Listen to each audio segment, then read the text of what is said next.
You see that? See what I'm looking at?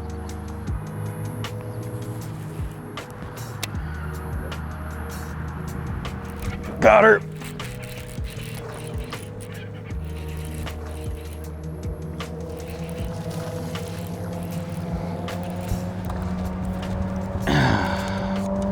Nice.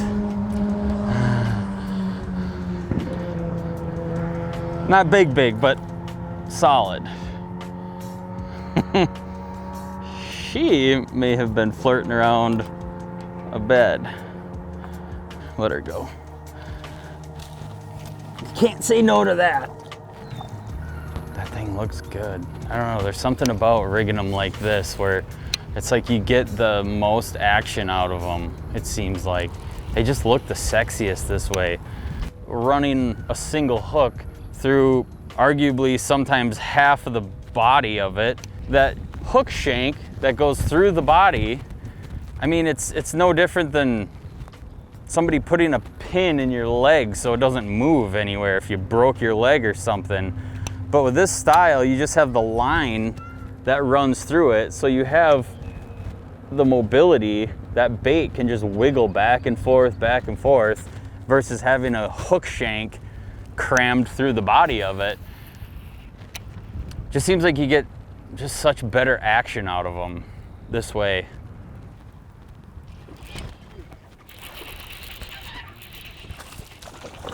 Get up in here. Oh, you got that one. That had a good attitude.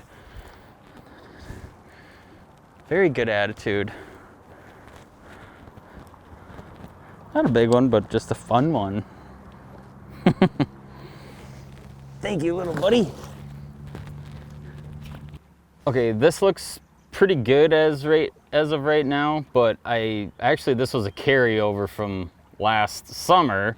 I probably have caught 30 fish or so on this thing, and they don't last forever, but I've got my money's worth out of it. But I'm gonna show you guys how to rig up this little Line-Thru system that I've been using.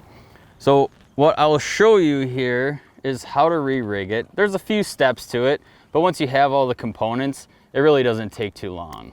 There's a method to the madness, but it's pretty simple once you've done it a couple times. I'd come up with this, I was thinking about how to do a Line-Thru, because you always have to go to the store and buy somebody's Line-Thru.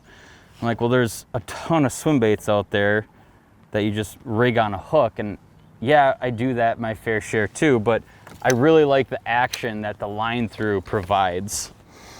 And so I had messed around with some straws, and a straw like this is way too big and it's too flimsy.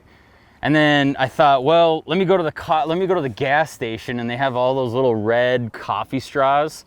I was like, maybe that'll work better. It doesn't. Those don't work either.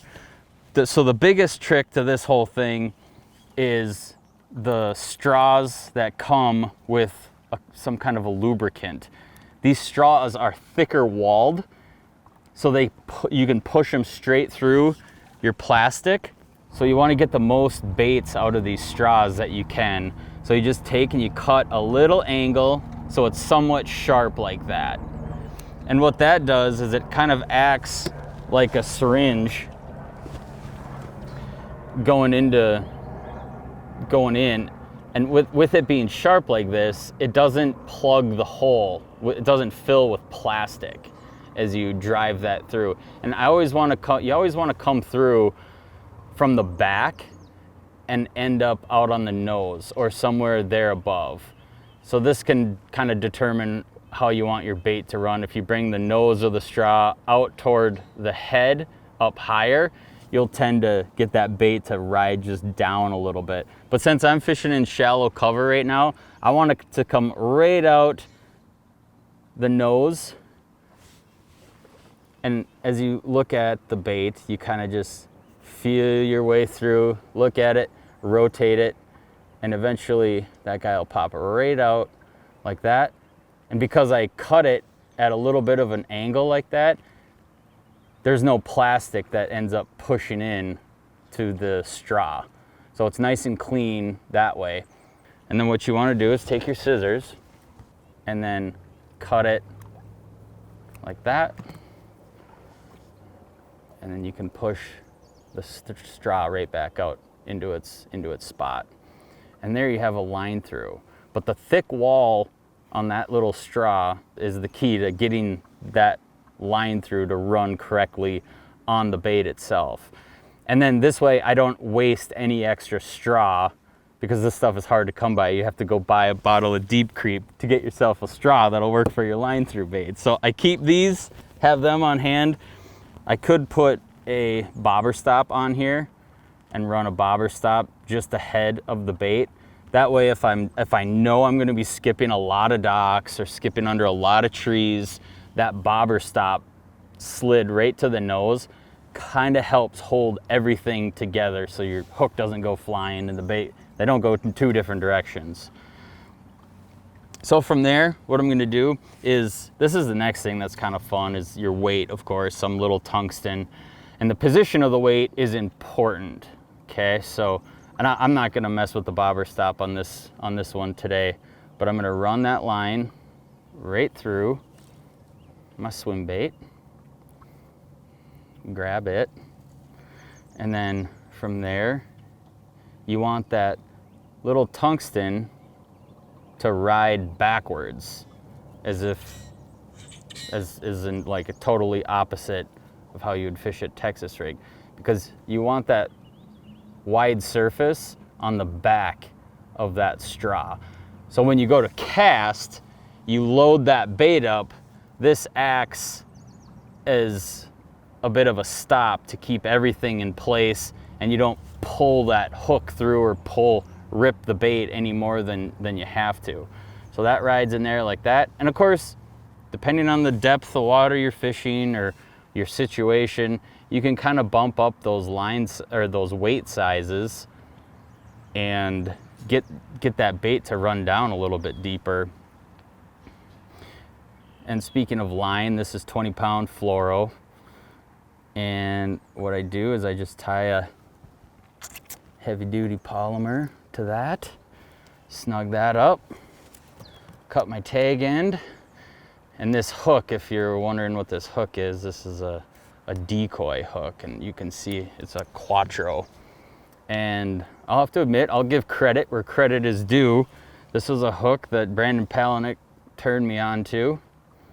So between the hook in there and then the weight in here, you can see when you go to cast and you can cast it hard, and that bait and that weight, the way the placement of that weight is backwards like that, it doesn't want to pull through the head of the bait, which gives you a lot more life out of the bait and the longevity of the bait. It doesn't want to rip and tear as much. And then when you catch a fish also, of course your hook separates, everything separates, and that also saves on your bait too. So you can run these things for a long time. Like I said, I had just switched that one a little bit ago because it finally bit the dust on me. But I mean, that was honestly after probably 30 fish. You get the most action out of a bait like this. If I had a shank, like a big single hook running through the middle of it, this bait would not wiggle or bend as it is doing right now. I think it's really important to run that straw from the back going forward. I feel like you can just get a better gauge as to where that bait's gonna lay and how it runs. How you place that straw in the head of that bait is how well that bait's gonna run also. So it's just something to keep in mind. You don't wanna just throw it in there all kittywampus. I mean, it's a good sized bait. It's not a huge bait, but the beauty of it is, then I can switch it up and go to something smaller. Like I had mentioned earlier, the little bobber stop. You can see I have this one rigged up with the bobber stop. So when you skip around, it keeps everything a little more tight, but same concept, real little bullet weight. I've got just a regular treble on here. There's a little VMC redline treble.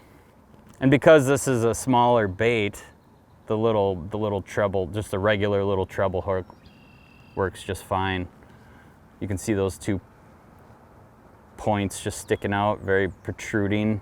So anything that comes up and tries to get that too, or even a glancing blow, there's a good chance you might get a hook in them. So that's it. Kind of a fun little fun little rig that I could come up with. So the lake we're fishing is just, there's a lot of flooded cattails in here, and there's laydowns, and there's little rock spots, and all these little high percentage areas. But I'm not fan casting a big flat or anything. I'm just kind of poking around in here, but I definitely want to slow. It's got to be a slow deal. Rod tip up, just let that bait wag through there. Keep the action going. Just keep it moving enough to keep that nice tail wag on the swim bait. But you want to just hang in there as long as possible. The longer it sits in that strike zone, it's just the more likely it's going to get bit. Just always had better luck with moving baits for largemouth bass, just slowing down. Even like, you know, for us up here, it might be a little bit different. We're up in northern Minnesota, and oh, that's a nice one. Just slow. Nice. I'm just gonna boat flipper here. Slow presentation just is always, I don't know, square bills, swim baits, spinner baits. It just seems to work better. Let this guy go.